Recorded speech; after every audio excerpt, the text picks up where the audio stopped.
Tere, armas vaataja! Ma räägiksin nüüd ühe loo kalast.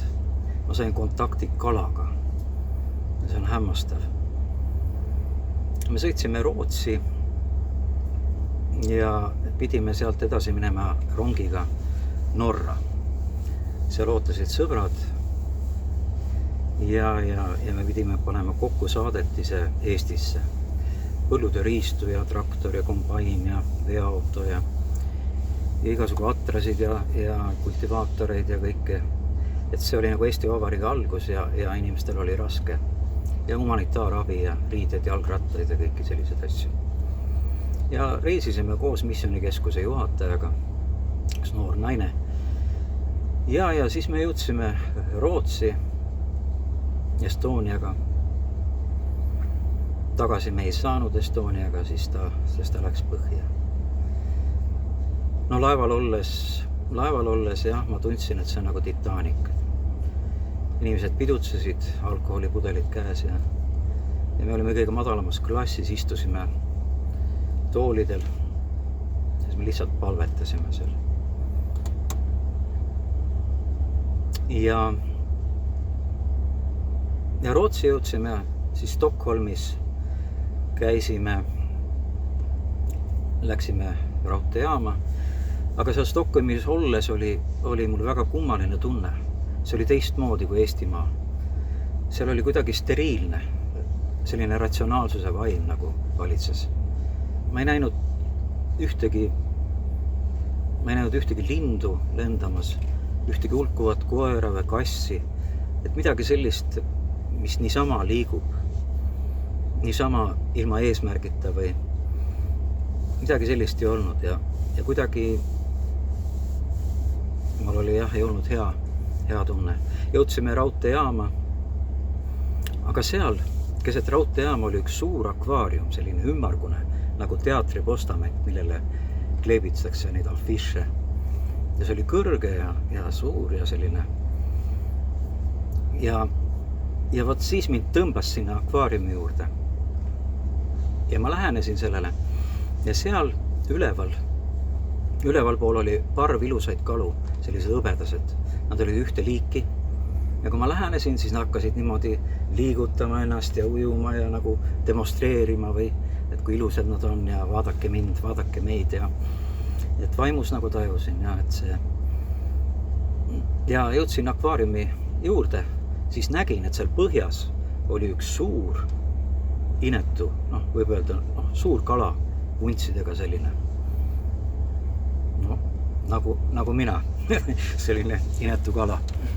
No ja siis ma vaatasin, et see kala hakkas üles poole tulema, et kõrgemale. Kui just kõrgemale, siis kogu see parv, need ilusaid kalu ründas seda kala. Ja kala jälle läks sinna põhja ja jäi sinna liikumatult niimoodi. Ja see situatsioon nagu kuidagi, mul hakkas sellest kalast nii kahju, et teised teda niimoodi ründavad, ei lase tal kõrgemale tulla või niimoodi vabalt ujuda või kuidagi kiusavad. Sain aru, et ka isegi kaladel on iseloomud ja tunded ja võivad kurja teha ja kiusata. Ja siis mul hakkas nii kahju sellest kalast, sellest vuntsidega kalast. Ja ma läksin põlvili sinna akvaariumi ette, sellepärast, et olla selle kalaga ühel kõrgusel. Ja panin nina vastu akvaariumi ja hakkasin nagu palvetama tema pärast, talle rõõmu palvetama ja siis tema tuli ja pani oma nina teiselt poolt klaasi vastu minu nina. Ja siis vaatasime otsa üksteisele ja siis mina palvetasin ja siis ma valasin nagu talle armastust oma südamest, oma vaimust. Ma tegin nagu mõmm niimoodi, nagu oleks ta väike armas laps või et sa jagad sellist nagu oma lapsele armastust. Ja tema oli seal teispool niimoodi ja palusin talle rõõmu ja Jeesuse nimel saa rõõmsaks ja Jumal armastab sind. Ja no vot see ongi niimoodi, nagu Franciscus Assisist, et ta suhtles loomade ja lindudega ja kuulutas ka neile evangeeliumi. Ka mina teen seda, kui võimalus on. Sest ma armastan loodut ja ma näen Jumala käekirja seal ja Jumala vaimu tegevust. Ja siis see kala sai rõõmsaks. Ta hakkas ujuma niimoodi ringi ratast niimoodi järjest kõrgemale niimoodi ja need ilusad kalad olid segaduses. Nad ei rünnanud teda ja nad olid lihtsalt segaduses, et mis nüüd toimub, miks selle kalaga nüüd suheldakse ja talle tähelepanu pööratakse ja kala oli nii rõõmus. Aga samas, kui ma seal suhtlesin, ma päris kaua aega olin seal akvaariumi juures ja kogunesid inimesed minu ümber. Seal kõrval oli kohvik, lahtine avatud kohvik. Inimesed istusid tõid kohvi. Aga samas siis osad inimesed olid tulnud niimoodi sinna akvaariumi ümber ja vaatasid, mida ma seal teen või miks ma seal või mis seal toimub. See oli nende jaoks nagu uudne või hämmastav, et miks üks inimene niimoodi teeb ja mis ta teeb seal. Ja see kala ujub seal ja niimoodi. Ja siis Jumala vaim ütles mulle, et Mattis, et kuuluta neile inimestele evangeeliumi.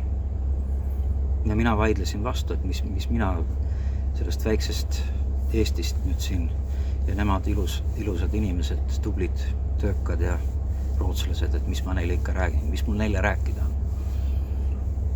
Ja ma ei oska keelt ka ja nii.